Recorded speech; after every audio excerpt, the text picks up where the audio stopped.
Hello दोस्तों, आपका फिर से स्वागत है मेरे यूट्यूब चैनल में। तो दोस्तों, आई होप आप सब लोग बहुत अच्छे होंगे। तो दोस्तों, आप जैसे कि थंबनेल से समझ गए होंगे कि आज हम किन के बारे में बात करने वाले हैं। तो दोस्तों, ये जो मैडम है उत्तराखंड वाली, इनका बस एक ही काम है, दूसरों की इंसल्ट करो और फिर भाषण देने लग जाओ। तो इस बार भी अपनी ऑडियंस को बहुत लंबा चौड़ा भाषण देती हुई नजर आई अपने वीडियो में। क्यों तो हमेशा से जो उत्तराखंड वाली मैडम है ना, उनका एक ही पैटर्न है, गलती करो और उसके बाद गायब हो जाओ या छुप जाओ। और उसके बाद अगर कोई इनको बोले कि तुम गलती के लिए माफी मांग लो, तो मैडम का एटीट्यूड इतना हाई रहता है कि भाई इनको माफी भी तो मांगनी रहती नहीं अपनी ऑडियंस से, ना ही उन लोगों से जिनके लिए ये गलत शब्दों का इस्तेमाल करती हैं। और इतना सब कुछ बोलने के बाद और इतनी अपनी गलतियां करने के बाद एक के बाद एक, और मैडम अपनी ऑडियंस के सामने करती है भाषणबाजी। तो मुझे ये समझ नहीं आता कि आप सिखाते क्या ऑडियंस को। एक तरफ से आप गलतियों पे गलती करते जाते हो और वहीं दूसरी ओर से आप अपनी ऑडियंस को उपदेश देते हो कि उनको क्या करना चाहिए और क्या नहीं करना चाहिए। तो मैडम, पहले आप ना अपनी गलतियां सुधार लो, उसके बाद आप ज्ञान देते फिरना अपनी ऑडियंस को। और जो आप ये ज्ञान देते हो ना, ये आप पे बिल्कुल भी सूट नहीं करता, क्योंकि ना जिन चीजों के बारे में आप ऑडियंस को बताते हो, पहले उसको खुद पे तो अप्लाई कर लो। पहले खुद गुड़ खाना छोड़ो मैडम, उसके बाद दूसरों को हिदायत देना।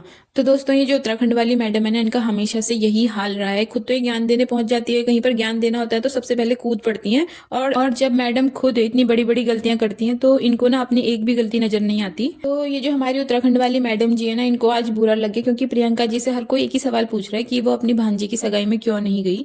तो भाई, उनकी ऑडियंस उनसे सवाल पूछ रही है तो आपको इतनी प्रॉब्लम क्यों हो रही है मैडम?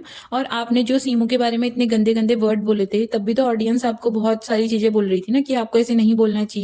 तब तो आप नहीं आए सफाई देने के लिए, और आज दूसरे के मैटर में आप सफाई देने के लिए कूद रहे हो और आप इल्जाम लगा रहे हो दूसरों पर कि वो लोग प्रियंका जी की फोटो का इस्तेमाल कर रहे हैं व्यूज पाने के लिए। तो मैडम, आप बताइए, आप क्यों प्रियंका जी की फोटो का इस्तेमाल कर रही है? कि आपको व्यूज नहीं चाहिए? अगर आपको व्यूज नहीं चाहिए तो फिर आप यूट्यूब पे क्यों हो? अगर आपको डॉलर नहीं कमाने हैं तो भाई यूट्यूब चैनल बंद करिए, वीडियो बनाना छोड़ दीजिए अगर आपको व्यूज नहीं चाहिए। और दूसरों पे आप ब्लेम करते हो कि वो व्यूज के लिए ये सब कर रहे हैं, तो भाई आप किस लिए कर रहे हो ना, ये भी तो बताओ पहले। आप क्या बोलते हो प्रियंका जी को कि उन्होंने ठेका नहीं ले रखा है कि वही उत्तराखंड का नाम रोशन करें? सबको मिलजुल कर नाम रोशन करने की सोचनी चाहिए उत्तराखंड का। तो भाई, आपने क्या दिया उत्तराखंड को? आप तो उत्तराखंड की होकर उत्तराखंड की ही किसी बेटी के लिए इतने गंदे गंदे शब्दों का इस्तेमाल कर रही थी। हमको तो बोलने में भी शर्म आ रही है। जो शब्द आपने दूसरे की हंसी मजाक उड़ाने के लिए बोले थे ना, तो आप भूल गई क्या आपने क्या बोला था? अगर आपको लगता है कि पूरा गेम व्यूज का ही है, तो आप भी तो वही गेम खेल रहे हो ना। आपने भी तो प्रियंका जी की फोटो का इस्तेमाल किया है व्यूज पाने के लिए। तो दूसरों को ब्लेम करते हो, भाई खुद को भी देख लिया करो पहले। और आप क्या बोलते हो कि जब तक दोनों पक्षों का पता ना हो तब तक चुप रहना चाहिए, ऑडियंस को कुछ नहीं बोलना चाहिए।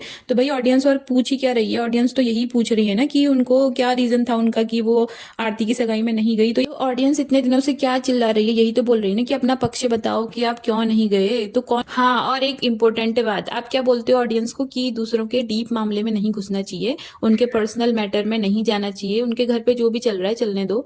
तो भाई, आप क्यों घुसते हो दूसरों के इतने डीप मैटर में? अब भाई, दूसरे को प्रेगनेंसी से कोई रिलेटेड प्रॉब्लम है तो भाई आपको क्या हो रही थी इतनी जानने की? और जो ऑडियंस और रिएक्शन चैनल वाले हैं ना मैडम, वो किसी डीप मामले में नहीं घुसे। जो चीज सोशल मीडिया पे ऑलरेडी मौजूद है, ऑडियंस उसी से रिलेटेड क्वेश्चन कर रही है।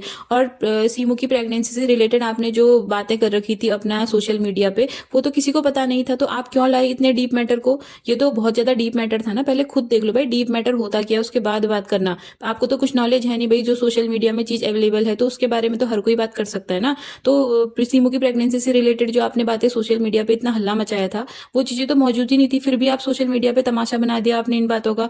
तो आपको समझ नहीं आता कि आप बोलते क्या हो और आप करते क्या हो। और आप क्या बोलते हो मैडम कि जो व्लॉगर्स हैं वो ऑडियंस को एंटरटेन कर रहे हैं, तो क्या मतलब वो ऑडियंस पे एहसान कर रहे हैं उनको एंटरटेन करके?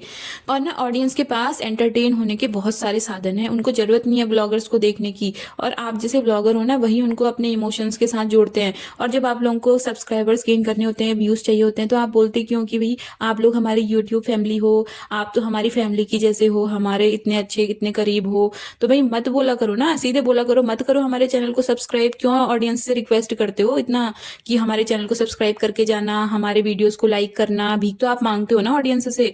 तो भाई, ऑडियंस की इज्जत भी करना सीखो। वो सिर्फ एंटरटेन ही नहीं हो रही है आपसे, आप खुद उनको अपनी उम्मीदों से जोड़ रहे हो, तभी वो जाके आपकी उम्मीदों से जुड़ रही हैं। और ब्लेम करते हो आप ऑडियंस को, आपको थोड़ी शर्म तो आनी चाहिए। और यही है दोस्तों, भाषण देना हो तो ना आप जरूर इनसे क्लास लीजिएगा, क्योंकि ये जो भाषण देती है ना वैसे तो कोई दे ही नहीं सकता। और मैडम बोलती है कि बहुत आसान है किसी की कमी निकालना। भाई सही बोलती है, ये बात तो इन्होंने बिल्कुल सच बोली। और ये खुद ऐसी कमी निकालती है ना दूसरों की, और कमी नहीं निकालती बल्कि उनकी कमियों का मजाक भी उड़ाती है, वो भी सोशल मीडिया पर आकर। और आज वही बोल रही है ऑडियंस को कि किसी की कमी निकालना बहुत आसान होता है। मैडम भाई आपके लिए तो और भी आसान होता है ना, आप पहले खुद को देखिए आप कितनों की कैसी कैसी कमियां निकालती हैं। और मैडम जो आपके पास हुनर है ना वो तो किसी के पास हो भी नहीं सकता, क्योंकि बुरी सिचुएशन में किसी का कैसे मजाक उड़ाना है उसकी कमियों का, ये तो भाई किसी को आता भी नहीं होगा आपके अलावा। और आप बोलते हो ऑडियंस को, रिएक्शन चैनल वालों को, कि उनको किसी भी बात को बोलने में कोई शर्म नहीं आती और वो लिमिट क्रॉस करते हैं, मर्यादा में रहकर नहीं बोलते हैं। और ये बातें आप बोल रहे हो जो खुद मर्यादा में रहकर नहीं बोलती, कभी किसी की बॉडी शेमिंग करते हो और संविधान के इतने बड़े बड़े शब्द बोलते हो। भाई पहले अप्लाई तो करो, सिर्फ आपने पढ़ाई है क्या, उनको खुद अपने जीवन में अप्लाई नहीं करा? आप भी तो भारत के नागरिक हो ना, कोई आप विदेश से आए हो क्या जो आप में भारत का संविधान लागू नहीं होगा? भाई पहले खुद बॉडी शेमिंग करके दूसरों को इतने गलत गलत शब्द बोल के आज आप लोगों को बोल रहे हो कि वो लिमिट क्रॉस कर रहे हैं। भाई लिमिट तो आप क्रॉस करते हो ना। तो मैडम पहले खुद पे लिमिट लगाइए और खुद मर्यादा में बोलना सीखिए, उसके बाद दूसरों को भाषण देना। खुद दूसरों के घर के मामलों में घुसकर और खुद दूसरों की पर्सनल लाइफ में घुसकर दूसरों को ये बोलते हो कि उनकी पर्सनल लाइफ में नहीं घुसना है, उनके पर्सनल मैटर के बारे में कोई बात नहीं करनी है। अरे भाई ऐसे समझा रहे हो ना आप जैसे आपने कभी किसी के पर्सनल मैटर के बारे में कोई बात ही नहीं करी होगी। पहले खुद तो दूसरों से माफी मांग लो कि आपने लोगों के पर्सनल मैटर को किस हद तक उछाल रखा है सोशल मीडिया पर, ये नहीं दिखाई देता आपको? आज आपको लोगों की इतनी चिंता होने लग गई कि आप बोलते हो कि आपके व्यूज के चक्कर में कोई टेंशन में जा सकता है कि आप उसके बारे में क्या बोल रहे हो। और आप जो दूसरों को खुलेआम इतनी इंसल्ट करते हो, किसी को कुछ बोल देते हो, किसी को कुछ बोलते हो, बॉडी शेमिंग करते हो, तो क्या वो नहीं जा सकता टेंशन में? आपने तो इतने खुलेआम लोगों की इतनी गंदी गंदी इंसल्ट कर रखी है, लोगों के लिए इतने गंदे गंदे शब्दों का इस्तेमाल किया है। तो प्रियंका जी से तो कोई ऐसा नहीं बोल रहा कि आपको इतनी चिंता हो रही है उनकी। तो भाई पहले अपने शब्दों को कैसे इस्तेमाल करना है ऑडियंस के सामने, पहले इन चीजों को ध्यान में रखो आप। उसके बाद लोगों को ऐसे समझाना कि उनको क्या बोलना चाहिए क्या नहीं बोलना चाहिए, क्योंकि जो लोग हैं ना वो चाहे कितना भी कैसा भी बोले, लेकिन आपसे गलत तो शायद कोई बोलेगा ही नहीं। और खासकर आप लोगों को ये तो बिल्कुल मत समझाइए कि उन्हें किस हद तक बोलना चाहिए और क्या बोलना चाहिए। पहले आप खुद हद में बोलना सीखिए मैडम, उसके बाद दूसरों को सलाह देना कि उनको क्या करना चाहिए, क्या बोलना चाहिए, क्या नहीं बोलना चाहिए।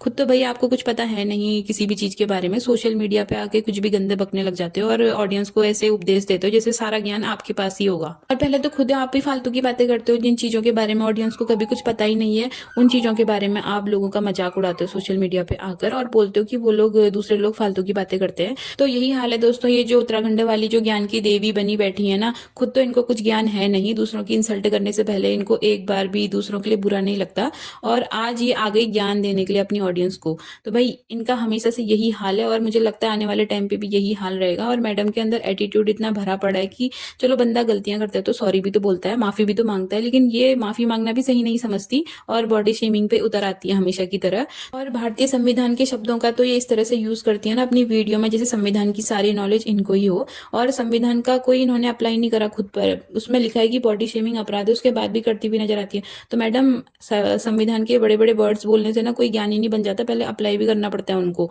तो दोस्तों आज के वीडियो को इतना ही रखेंगे। अगर आपको मेरी वीडियो अच्छी लगी हो तो प्लीज लाइक कीजिएगा, कमेंट में अपनी राय भी जरूर दीजिएगा और चैनल को सब्सक्राइब भी जरूर करना दोस्तों। तो मिलते हैं आपसे फिर से एक नई वीडियो में नई रिएक्शन के साथ, तब तक के लिए बाय बाय।